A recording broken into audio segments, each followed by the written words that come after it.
নমস্কাৰ বন্ধু বান্ধৱীসকল, শুভ সন্ধিয়া।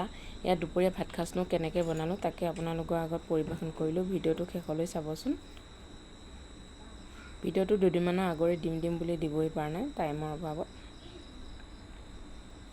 এইফালে দুপৰীয়া সাজত মানে ঘুগুনি বনাইছিলোঁ। আগতীয়াকৈ বইল কৰি লৈ আলুখিনি আৰু মটৰখিনি উঠাই অলপ ভাজি ল'লোঁ। তাৰপাছত বইল কৰা পানীখিনিকে দিলোঁ। মই তেনেকৈয়ে দিওঁ, আপোনালোকে কেনেকৈ দিয়ে জনাবচোন। এইফালে তৰকাৰীখিনি উতলি আছে, এইফালে তৰকাৰীখিনি হ'লে আৰু এইফালে ভাতটো উঠাই দিলোঁ। এইফালে আকৌ চালাড আলুবোৰ বনাই ল'লোঁ। এইফালে ভাত হৈ গ'ল, এয়া খাবৰ কাৰণে সাজু কৰি ল'লোঁ।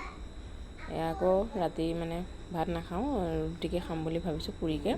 এয়া ঘিউতে পুৰি দুখনমান ভাজি ল'লোঁ আৰু নামঘৰত মানে নামো আছে যেন তালৈ যাম, সেইকাৰণে ভাত নাই খোৱা।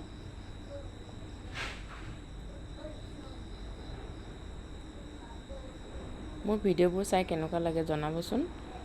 চাই ভাল লাগিলে লাইক, কমেণ্ট আৰু শ্বেয়াৰ আৰু চেনেলটো ছাবস্ক্ৰাইব কৰি দিবচোন। তেতিয়া মানে ভিডিঅ' বনাবলৈ উৎসাহ পাওঁ। এইফালে নামঘৰত আহিলোঁ, অলপ ক্লিপ এটা ৰাখিলোঁ। আইসকলে নাম গাই আছে। এয়া অলপ ক্লিপ এটা ৰাখিলোঁ। ইফালে ছোৱালীজনী আৰু এইজনী তাইৰ বান্ধৱী, মানে তাইতকৈ সৰু আৰু অলপমান। ক্লিপ এটা ৰাখিলোঁ। বাই।